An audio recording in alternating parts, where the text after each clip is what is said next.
Hey everybody, welcome back to Better Computer. My name is Matt, and today we're going to do something a little different for the channel. We're going to build a basic app together, and we're going to do that using Cursor, which previously I called the most transformative app I've used in a long time. And so we're going to use this to build an app for iOS. And I haven't tested this already to see if it'll work, but it should work, and we're just going to try it out. So we're going to open up Xcode. For the record, I'm not going to show you how to install Xcode, how to sign up for an Apple account, how to install Cursor. It's normal stuff. Links in the description for both of them, but let's go ahead and create a new project from the ground up. We're going to make a iOS, well, let's do a multi-platform app. Why not? And what are we going to call this? We're going to call this Tasky. It's going to be a task manager. It's on my team. Identifier is this. That doesn't really matter. We are not going to include tests. We probably should, but we're not going to do it here. We'll use Swift data, and there's no cloud data, so we're not going to use CloudKit or anything. So next, we're going to go ahead and just save it to our home directory. No, let's save it to the desktop, just so it'll show up over here. So there's Tasky. Here it is. And if we give it a second to load the preview, basically Xcode will generate the very minimum of what you need to have an app. And so basically you have this content view, which is a Swift file that shows some code here. Eventually this will render. It takes a long time the first time because it's building it up, but yeah. There's another file called item, another one called Tasky app. And yeah, those are not doing that much work, but it is building. It's doing its thing. Okay, and it's ready. So our environment is ready to go, and unlike traditional development, we're going to not use Xcode to write the code. We're going to go over to Cursor. So let's go ahead and we can open a project. Let's just drag in the folder. There we go. And so if you see over here, we have Tasky. And if we expand this, there's assets, preview content, content view. So all of this that you see over here is also in here. Xcode file. Xcode is just showing you a list of files, right? And so Cursor can do the same because it's a text editor. So let's start here, and we're going to start by, I'm going to zoom in a little just to make this a little larger, and we're going to bring this more full screen. So over here is where everything happens in Cursor. You can use it as a normal text editor. It is a fork of Visual Studio Code, so you can install extensions. You can use it as just a traditional text editor. You can close this entirely if you want, and you can just use it as VS Code and then bring up the code when you want. For our purposes, we are going to we want to see the code helper all the time. So I'm not going to bother with any of this. I'm not particularly worried about this. I am going to go up here and look at the models available. There's Claude 3.5, 3.7, GPT-4o, 4.5 preview is here, and then there's some other ones. I'm going to stick with Claude 3.5. 3.7 is good as well. It's newer, and so in theory it should be better at everything. I find it to be a little too creative, and it likes to do too many edits. So yeah, I'm using 3.5 for the moment, but 3.7 is probably going to be fine as well. So what do we want to do? We want this to be a task manager. And let's just say I want this to be a task manager that's very simple, that basically just lets me create a list of to-dos, lets me check them off, and then they show in a dimmed list below that. And so this is kind of how you start with cursors. You just describe what you want. So I'm just going to go silent for a second and just kind of describe to it what I'm looking to build. All right, so I've written out, basically, this is a fresh Xcode project in which I want to create a simple task manager that lets me create tasks, see those tasks in a list, check off those tasks when they're complete, and see a list of completed tasks as a grayed out list below the things I still need to complete. I want this to be built using Swift UI for the interface, and I want the UI to look clean and minimal. We'll do more with this later, but let's get the core functionality there for now. So that's kind of what you do. You're going to talk to it like you're a product manager, like you're a product owner. Here are my requirements. Here's what I want to do. And it's going to figure out how to do it. And so it's going to describe what it wants to do. So first, let me understand what we need to do here. So create a task model instead of the generic item model. Identify the content view to show tasks in a clean, minimal way. So that's the content view file here. Add functionality to mark tasks as complete. Organize tasks into active and completed sections. First, let me search for the item model to modify it. So, okay, so it found the item model, which was that item file here. And so you can see it's in the course of making changes, it's going to show me diffs on screen and everything. But okay, so it includes the properties we need. Now let's update the app schema to use the new task model instead of item. So you can see it's making an edit there. Now let's update the content view to implement our task management interface. So content view, you can change this if you want in iOS, but this by default is kind of the screen that opens when you launch the app. So they're updating that. And now it's explaining its changes, and so that means it's done. So I've made several key changes to create a clean and functional task manager. So I've created a task model. So tasks have a title, and it has an is completed and created at. So those are the kind of pieces of metadata associated with a task. We've updated the content view. We've added a custom task row view. So that's going to be each individual task in a list, I'm guessing. And the app now has the core functionality. So I can just hit Command Return and accept all of these. I'm going to hit Return, and that's going to have it basically walk me through all the changes it made. Now, this was a big request because this is like getting us started, so there's lots of changes here you can see. But let's see what they changed. So basically, in the item.swift file, they changed a class from item to task. So the task is the item. We'll accept that one, and then we're initiating the title with a string, and then it's getting is completed false. So the default state of the new task is that it's not complete. That makes sense. And created at, it's going to add the current timestamp when it's created. So cool. Then we move over to Tasky app, where we're going to, instead of referencing item, we're going to reference task. Cool. And we're going to preview content view. So instead of loading an item in the view, it's going to be a task. Cool. And then in content view still, a couple other changes here, and I'm not going to explain all of them, but we're going to go through them. I'm going to accept them, and let's switch back to Xcode. And you can actually already see it's updated the interface to have new task, plus button, active tasks completed. So this interface isn't beautiful yet, but can I interact with this? I can. So this is something I need to do. Does return work? No. But I can hit plus. This is something I need to do. Call the doctor. Plus. What else can we do? Walk the dog. Great. So now we have the task created, and if we mark this as complete, it moves to the bottom of the list. Great. So that is literally it. If that's all you wanted to build for yourself, that's all it took to build a little app like this that you can then run on your phone. If you did want to run it on your phone for the reference, up here in Xcode is where you would go. You can click here, and then there's all sorts of simulators you can run it on. So you can run it on simulators on your device. So let's actually pull up like an iPhone 16 Pro, and we're going to hit Command R to run this. So this was all running in kind of their preview. Running in the simulator can be nice because it's going to save data locally to this in a way that the kind of preview here won't. So not worried about that. Here we go. So now we have the app, and it's going to take a second to load the first time, but we should have an interface that looks just like this. Any second now. There we go. Okay, sometimes it can take a while the first time you do it. So, okay, so we want to make a new task. What sort of task we want to do? Bananas. Got to hit the plus. Apples plus carrots plus. Right? And then if we mark apples as complete, we can actually quit the simulator entirely, run this again on the iPhone 16 Pro. It's going to relaunch the simulator, and again, it'll boot back up, but it should still have those tasks there because it's storing them in the simulator. So it is a version of iOS. So it's not doing that. Interesting. Let's try something else.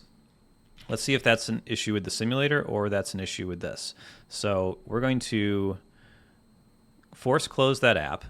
Now let's open it again. Interesting. I wonder why it's losing that data when we rerun the thing. I bet you it's not storing it. It's storing it just in memory, basically. It's basically creating an array of data. let's store it more permanently. Okay, I'm noticing the data disappears when I rebuild. Oops, my face is on top of it. When I rebuild the app, why isn't it persisting? Okay. And okay, we're looking at the code. I noticed the content viewer using in-memory true, but that's just for the preview. The actual persistence issue is likely coming from the model configuration. In Tasky, we have this. This is actually correct. We're showing should be. I've added some debugging code. Okay, so let's see. It could just be some sort of user error or something. I'm not really sure. It should be saving it locally. So let's see. We are going to just accept the changes in this case. We're going to go back to the simulator. Nope, back to the Xcode. Hit run. Build succeeded. And now it's bringing it back up. And wait for it. There it is. Okay. Yeah, I don't know why that is the case. But okay, so we have some tasks here we want to complete. We're going to mark one of them as complete. There we go. Now, we do see some errors down here. What are the errors that are logging? So we have invalidating cache, no such file or directory. So added task apples, added task successfully. Cool. Not sure what the deal is there. But the one thing I noticed that was annoying is I can't submit things with the return button. So just ask for it. I'd like to be able to submit new tasks with the return key. Cool. So in theory, this will handle the return request. We'll add an onSubmit modifier to the text field that calls the same as add task function. So easy enough. I can see the diff looks like it's up here. So it's one line change. They just added onSubmit. We'll accept that. Go back over to Xcode, run it again. You'll find yourself doing this quite a bit. You'll make a change, you'll run it, and you'll see if the change worked. So now we go ahead and go to new task, and we'll do carrots again, return. There we go. Although I'm noticing it's kind of repeated that. Can I do duplicate tasks? I can. Okay. Oh, it just auto capitalized it. Never mind. So what else do we want to do? iPod. Cool. So now we have some things in here. Mark these as complete. Lovely. And what do we want to do next? Well, I'm also noticing that when I hit return, I lose focus and I have to tap the field again. So let me say, after creating a task, refocus the new task entry field. So I can enter another one without tapping the field. Jeez. And so I don't know if you have to do that second part, like after creating a task, refocus the new task entry field. That could be where you stop. I sometimes like to explain the why, and that can kind of help it write better variable names. And because these LLMs are strange, it can help them kind of solve it in a decent way. So it looks like 3 changes were made here. So there's a focus state. So is text field focused? That is a Boolean, so true or false. Focused is text field focused? Yes. And yeah, so basically what this did was it added a new value to the app called is text field focused, can be true or false.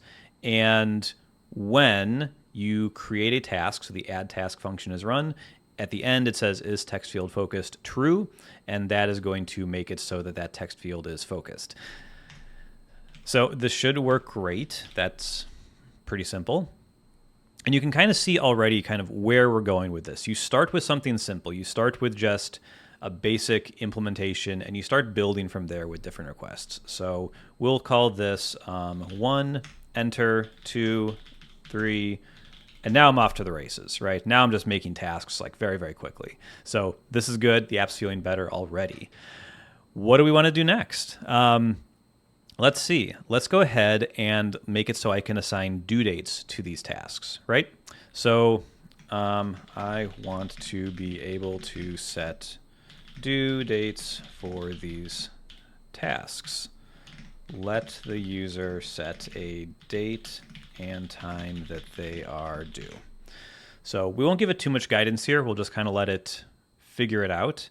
But here's what it's doing. It's going to update the task model, right? The task is, it's an item.swift. We should probably rename this at some point. But the tasks had a title, is completed, true or false, and the date was created. Let's also add a due date. So it's added that. And so when you initiate a task, it's going to have a title, and then the due date is optional, and it's going to be nil by default. So no due date by default, but you can add one. So there it is, and they've added the self due date equals due date. Cool. It's going to be updating. I mean, that's just kind of what it's walked through here. So now it's updating the content view, which remember is the main view of the app, to include a date picker and modify how we display tasks. So in content view, while it's kind of working its way through, we should see some edits start to appear. Lots of edits. Okay. Lots of edits here. So it added new task due date, is task picker visible, date picker visible, true or false. And here's all these things. And you should also be able to see at this point, we are doing quite a few code changes, and you really want to know what's going on. You can, trust it all you want, but it is risky. And so ideally, as you're going, you need to follow along with the code and understand what it's doing to make all this happen. But we're showing how good it can do all on its own. So let's do lunch with Mike. And then in this case, it looks like I have a calendar picker here, which didn't do anything. Why didn't that do anything? Something else. Why isn't that working? I would think that would bring up the date picker. Okay, let's ask it. When I tap the date picker, it just adds the task. It doesn't let me set a due date. Okay, so let's see what it says. The problem is the calendar button's logic. Currently it's trying to add the task if there's text in the field. Let's fix that by separating the calendar toggle from the task addition. Okay, so it did something wrong. So go up here, looks like that's the change it made. So there's a button if it's not. So if new task title is empty, this is some strange logic, but if not, so the exclamation says if this is false, if new task title is empty. So if it's not empty, which means it's there, add a task, else date picker visible. Oh, interesting. So it looks like you could do a date picker. Oh, let's go back to it. Before we accept these changes, it looks like if it's empty. Oh, that's weird. Okay. So let's do that. And this would be late lunch. Okay. So that's a weird thing. So you basically, the UI it created was if it's empty, it will add the time. I mean, that's, I see what it's doing there. But yeah, interesting. Not sure that's how we do it. So it's made the change so that hitting that will always work, or will always bring up the time picker. So now if we do very late lunch, and there's the time picker. Okay, let's do this at 1 p.m. on the dot. Cool. Hit the plus button. Very late lunch. There it is. Okay. And so it's added these countdown timers. That's interesting. So it's all actually adjusted how it displays this list. So anything with a due date looks like it's sorted from closest due to farthest away due. Soon. let's do this at 12:15. That's like in 1 minute. So let's add it. So that's due in 20 seconds, and we'll see what that does. I'm actually curious what that's going to do. Obviously, one of the next steps we want to do is add notifications for when tasks are due to make sure it can do that. I assume it can, but we will see. I'm also going to clear out some of these tasks here just because we don't need them and they're taking up a lot of space. Here we go. 2 seconds, 1 second, 0 seconds. And now it's counting up. So yeah, that's not ideal. So here's what we can do. When a task in the list is past its due date, make the text red and don't show the countdown anymore. Okay. And so this, in theory, the text should turn red and they should stop counting up like these are. Honestly, let's add another one while we're here. Due in a week. So we'll add it this, add it in a week, and then let's go ahead and add this. Yeah, I don't know if that's necessary. It is kind of cool, I guess, that it's showing you that timer, but this maybe should be an optional thing. So it's made some changes. Let's see what it does. I'm actually wondering why it shows red text already. There must have been some logic there that it added. But we've rebuilt based on this new thing, and soon overdue. So cool. Don't put the word overdue there. Just make the task title red. And so this is, again, kind of in the very minor iteration that you can do. You could, of course, if you know what you're doing, even if you know enough to be dangerous in code, you can go in and just make these edits yourself. Like if I was doing this myself, I would just go in here and make these changes manually. But I wanted to show you just kind of how much you can do without writing any code yourself. We really want to use the tools of Cursor right away. So yeah, so now it's red text, and that's that. Let's do another thing.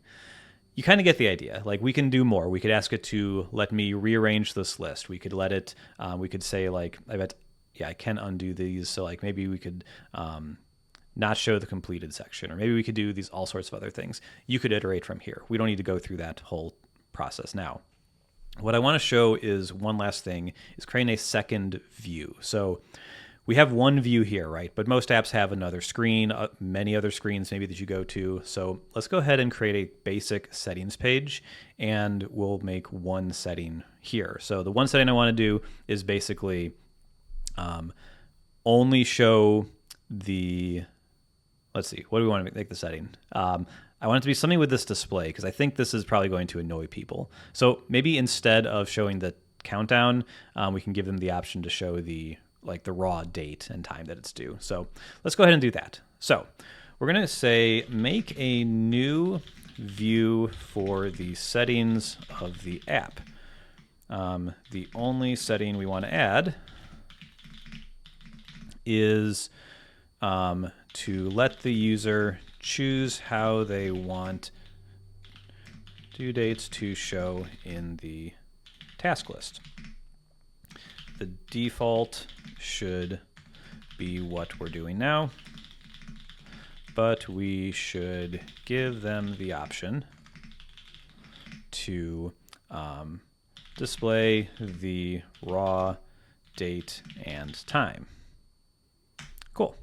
So what I would expect to happen here is we'll have a new file show up over here in the file browser. And so you can see that. First, let's create a new settings view.swift file. And so it's there, and it's generating that. And so if we click into that, we'll see it kind of do its thing. This is very basic. This is actually one of the great things about Swift UI, is you can really create a view with very little code. So basically, it's a settings view. And yeah, so we're adding a new thing to app storage, which is how you store data locally in the app. And then we're creating a new navigation stack with a form. The section is called due or date display. And then the toggle is use relative dates or Where's the other one? I'm not sure why I don't see the other one. It'll make sense. Well, maybe it'll make sense. We'll see. So we'll go ahead and just accept all those changes. We'll run over to Xcode and see what it does.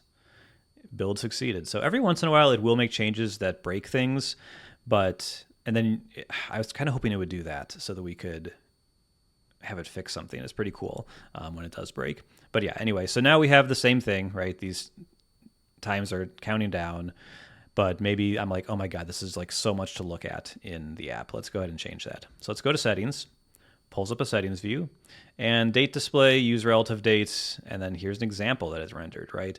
And so this is part of the I don't want to call it creativity, but kind of is that, where it will, I didn't ask it to show an example of what the time would look like, but it added that because however, it's built, it thinks that maybe that's the thing we would want. So if I get rid of that, cool, slide it down, and now these show just timestamps.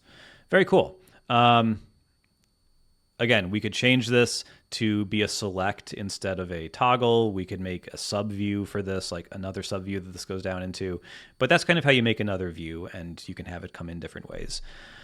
Last thing, let's do one more thing and see if we can add notifications. Can we add notification support so that the user gets notified when the app is in the background and one of their tasks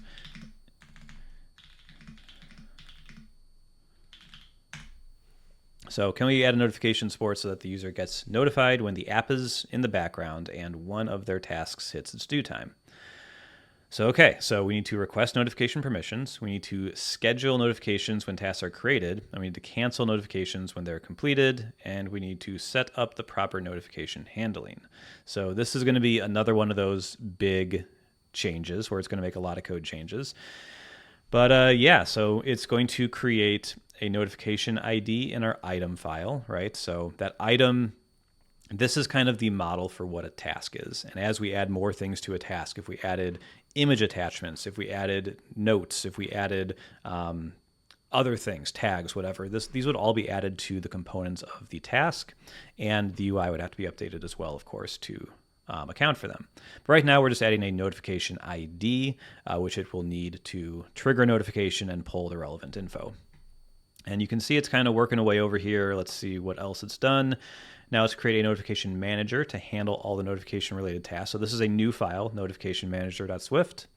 So this is a lot of code here. Again, my fifth disclaimer that there's danger here in just accepting the computer's code, especially in high stakes software. This is just kind of a personal thing, so the stakes are pretty low. But as I do more important things with this, I'd want to be more careful. So it's creating that. Now let's update the content view to handle notifications. So showing notification, cool. So it's implemented it. Let's accept all the changes and see if it works. So message from debugger killed, build succeeded. It's doing good. So now it's prompting me, would you like to send notifications? Now this is something that I would want to tell it, hey, maybe I want to let the user turn on notifications in the settings, and it's best practice when asking for notifications to let the user know why you're doing that, right? And so you really want this to be triggered when the user hits something that indicates that they would like the app to notify them. Don't do this where it just kind of prompts you right away. So I'm not going to click don't allow because that's going to block it. Let's change this. Can you first prompt the user for notification permissions when they add their first task, with a due date? So let's see if this works. So instead of just asking for it on launch, ask for it when they make their first task that has a due date, right? So we're going to move the notification permission request to only trigger when it's first needed. We'll need to modify the content view and notification manager to handle this better. So it's updating notification manager. I'm more interested in the content view. Are they going to change that? Yeah, content view is going to get some changes. So I think this would be like when a task is created, that's when we want, so add task function, I would guess. Yeah, exactly. So it's going to check basically when it adds a task with a due date, it's going to check to see if it has permissions, and this will prompt the system to show the notification if they don't. So back to Xcode, run it. Build failed. Okay, perfect. I'm glad we finally got to this. So there are some errors. So we have 2 errors here. All you have to do, select them, copy them, paste them. That's it. And now it's going to, because this tells you what file has the issue, what line, what character on that line, and what the error is. And so now Cursor is going to use Claude to go through here and say, oh, that's the issue, this is what's going on, and it's going to fix those for you. Now, one pro tip I've found is that if you generate something and then a build fails, and there's like lots of errors, or you like give it these errors, it says it fixes them, you run it again, it fails again with new errors, just go back to the one that initially broke things and just run that again, and it'll sometimes be better than just trying to fix things. So yeah, so this broke again. So let's try this a different way. This is perfect. Glad this happened, honestly. So let's go back to, can you first prompt here? So let's restore this checkpoint. So if we hit continue, it's going to undo all those changes it did below here. I'm just going to submit this again. And actually, if we run the app from Xcode, you can see it does build successfully, and it does show the notification immediately. So we're not going to hit anything yet, but we did get back to a good state. So if you're in a good state, you give it a prompt that breaks things, just go back to that checkpoint, and you'll be back in the state you were. Also, not part of this demo, but if you are at all familiar with Git, use Git, GitHub, GitLab, whatever, to store your kind of create checkpoints to create commits when things are in a good state, so you can get back to them even if you lose your place in Cursor or something like that. So we're going to let it keep going. So now it's done it again. This is kind of getting back to the randomness of LLMs and how they work, because it will do it differently. Although, ironically, it is exactly the same issue. So why is this happening? Now let's see the first thing. So train closure to a string that does not accept a closure. Oh boy, I don't know exactly what is going on here. So content view line 101. So content view 101. So it's this. So there's something in here it doesn't like. We've changed how something works. So formatted date, replacing that. So we're going to review the changes. So it's just one change. So it changed in the content view further down. Okay, let's see if this works. I'm a little skeptical. Oh, yeah, it's stuck. It's the same issue. Weird. Okay. This is a great example. I'm glad this happened. So now we're kind of in a pickle, because I don't know why this is broken, because I didn't write this code and I don't know what's going on. I could feed this error back into Cursor and maybe it'll fix it again. I could say that didn't fix the issue, and it'll try again to try to fix it. But this is the danger you get into with this, right? And I don't want to like make this video be completely positive on how all this works, because you're generating an app that you don't really understand how it works, right? If you don't have a baseline of knowledge of how this stuff functions, then you're in a tough spot, right? Where you're not going to be able to, so it's still not fixing, right? So you're in a position where you can't fix this, and now you're like, well, I guess I'm just not going to do that feature, right? We're going to restore, we're going to go back, we're going to run it. It succeeds because it was in a good state at this point. Let's just allow notifications. Let's just allow them and see what happens. All right, so this is 1 minute away from triggering. We'll mark the one that's done there. Cool. See, here's another issue. Here's another thing to think of. It hasn't updated this, so when it's done, it is still showing the time. So a thing to think about. Let's get rid of this. Get rid of this. Cool. You might want to do some changes with how this is ordered.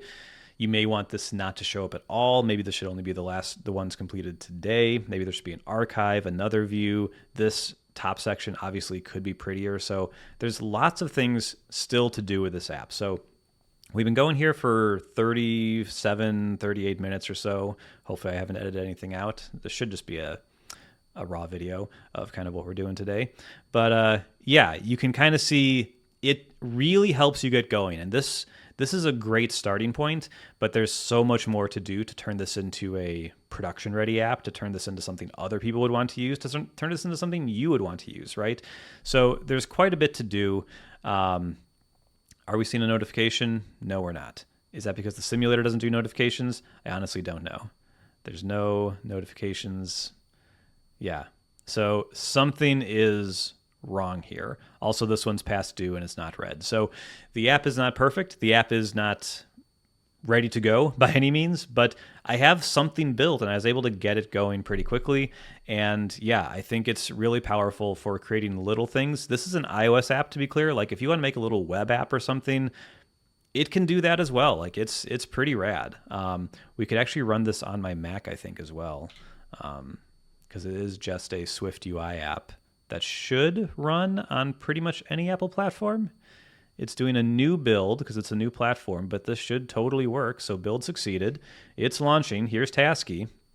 And it should be an empty list, which is fine. I might even get the notification alert at the top right.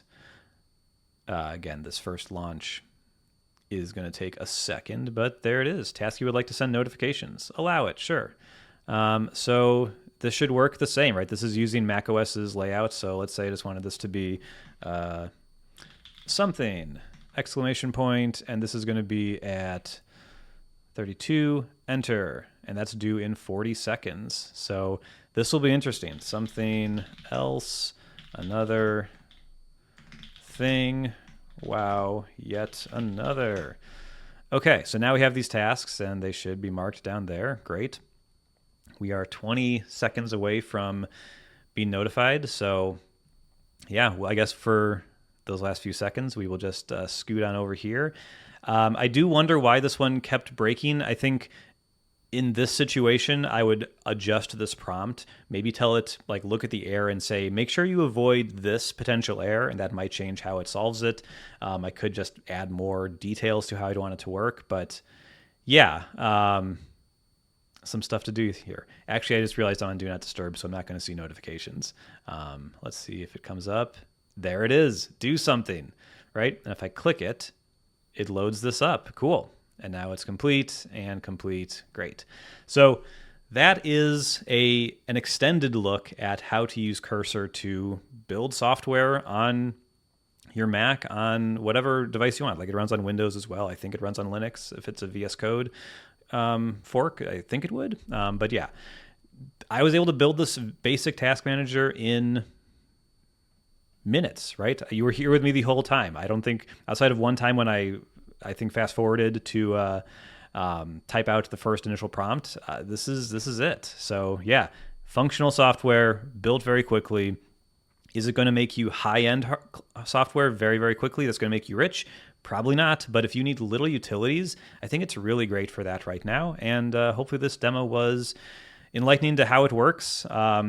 How useful it is, again, will vary. And yeah, maybe this is as good as it'll ever be. But I think it's pretty cool that you can make an app writing zero code in a way you haven't been able to do before. So yeah, pretty rad.